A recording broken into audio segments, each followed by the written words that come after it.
आज के कार्यक्रम में हम सबों के नेता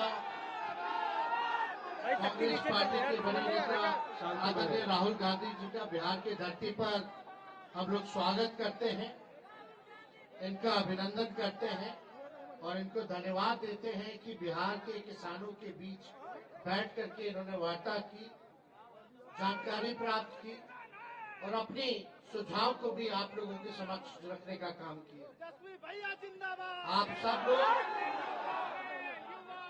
आप सब लोगों से हम कहना चाहते हैं कि मेरा मानना है कि जो अन्नदाता है, गर्मी में, सर्दी में, बारिश में, दिन भर खेत में लग करके मेहनत करके खून पसीने से हम सबों के थाली में 3-4 वक्त का अगर आता है तो वो अन्नदाता की वजह से आता है। तो अगर देश में किसी का भी सबसे ज्यादा औहदा अगर होना चाहिए तो वो किसान भाइयों का औहदा होना चाहिए, हमारे अन्नदाताओं का होना चाहिए, जो हमारा पेट भरने का काम करता है। लेकिन आजकल जो जमाना है, जो आप लोगों को बतलाया जाता है, राहुल गांधी जी ने सच आप लोगों के समक्ष रखा कि मुद्दे की बात नहीं होती है, मोदी जी की बात होती है। मुद्दे की बात होनी चाहिए, किसानों की बात होनी चाहिए।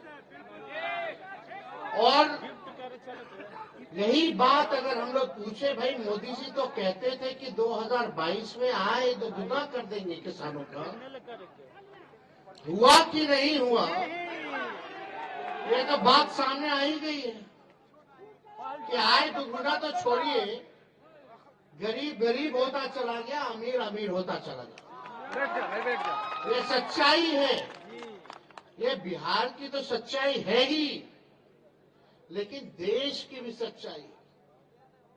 आज पूरे देश के किसान आंदोलन कर रहे हैं, प्रधानमंत्री जी से 2 मिनट वक्त चाहते हैं कि अपना दुखड़ा जो है वो अपने देश के प्रधानमंत्री के सामने रखें, लेकिन प्रधानमंत्री जी के पास समय नहीं है। वो प्रियंका चोपड़ा से जरूर मिलेंगे, लेकिन हमारे किसान भाइयों से नहीं मिलेंगे। देखिए, कई तरह की बातें वो करते रहते हैं, हमको उस पर जाना नहीं है।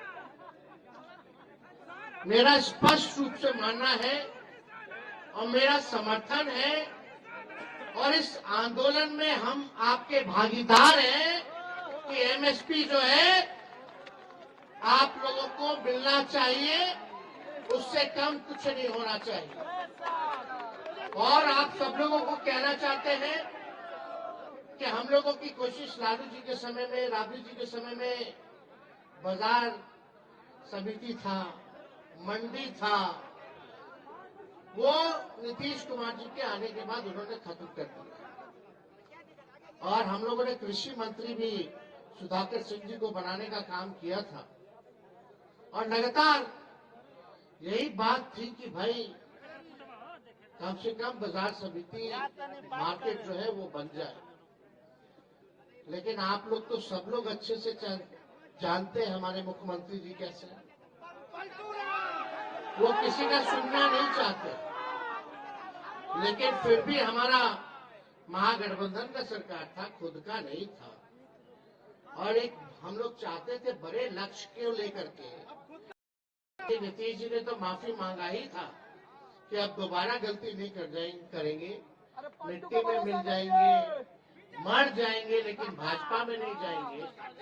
तो हम लोग तो भोले भाले लोग हैं, बात जो है समझ में आता है, चलो कोई नहीं, देश में सांप्रदायिक शक्तियों को रोकना है। जो लोग देश में जहर बोने का काम करते हैं, तो इस बार किसी भी कीमत पे, चाहे हमको कितना भी सहना पड़े, कितना भी कुर्बानी देना पड़े, लेकिन नीतीश जी को हम लोग लेकर के चलेंगे और 2024 में बीजेपी को, मोदी जी को सत्ता से बेदखल करने का काम करेंगे।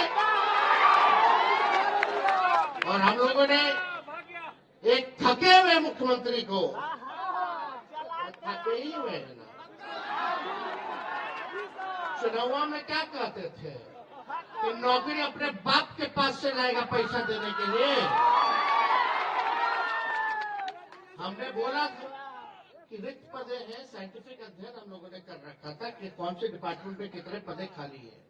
एजेंडा था 10 लाख नौकरी देने का, लेकिन सोचो 17 महीने में हम लोगों ने 5 लाख सरकारी नौकरी देने का काम किया, तो देश के इतिहास में कहीं नहीं हुआ। एक विभाग ने तो 2 लाख से भी ज्यादा सरकारी नौकरी जो है दिया। अब तो तीसरा फेज भी आ गया।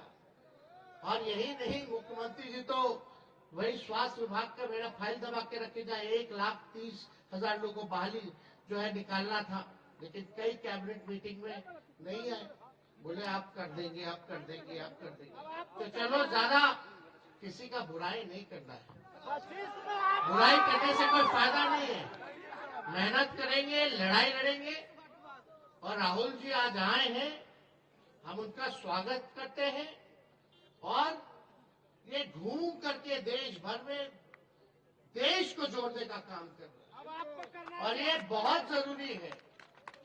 ये नफरत की राजनीति जो लोग करते हैं, जो झूठ का प्रचार करते हैं, हमने पहले भी कहा था कि मोदी जी जो है वो झूठ बोलने के फैक्ट्री हैं। मोदी जी जो है वो झूठ बोलने के होलसेलर हैं। मोदी जी जो है झूठ बोलने के मैन्युफैक्चरर हैं। मोदी जी जो है झूठ बोलने के डिस्ट्रीब्यूटर हैं। तो इसलिए आप सब लोग जागरूक समाज है। हम लोग चाहते हैं कि समाज का अंतिम पैदान पे खड़ा व्यक्ति का विकास हो, और हम लोग चाहते हैं सामाजिक न्याय के साथ साथ लोगों को आर्थिक न्याय मिले। इसकी लड़ाई हम लोगों को आगे लड़ने का काम करना है, गरीबी मिटाने का काम करना है। जाति आधारित गणना हम लोगों ने कराया, लेकिन मोदी जी ने तो मना कर दिया था। हम लोग खुद गए थे, मिले थे, बात को रखा था, लेकिन अभी हम लोगों का यही योजना था कि जाति आधारित गणना तो हो गया, कौन समाज का कितना लोग है, लेकिन उसमें ये भी हम लोगों ने निकलवाया कि कौन कितना गरीब है, कौन परिवार जो है भूमिहीन है, कौन परिवार भीख मांग करके गुजारा करता है, किसके पास घर नहीं है, किसके पास रोजगार नहीं है। उनके लिए भी हम लोग आर्थिक मदद का योजना बना रहे थे।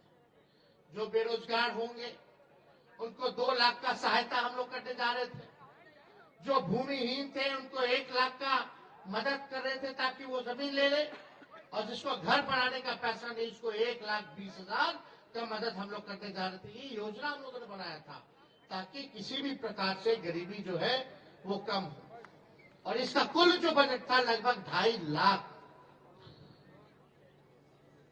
करोड़ का जो बजट था, हम लोग मांगते रहे विशेष सहायता मिल जाए। भारत सरकार से डबल इंजन की सरकार है। चलो, अब तो उम्मीद करते हैं कि बिहार को स्पेशल राज्य का दर्जा मोदी जी दे दे या स्पेशल पैकेज दे दे। तो इसलिए आप सब लोग यहाँ किसान के लोग आए हैं, यहाँ सभी किसानों ने अपनी बात को यहाँ रखा। हम इनको भी सभी लोगों को धन्यवाद देते हैं, और राहुल जी को भी विशेष तौर पर धन्यवाद देते हैं।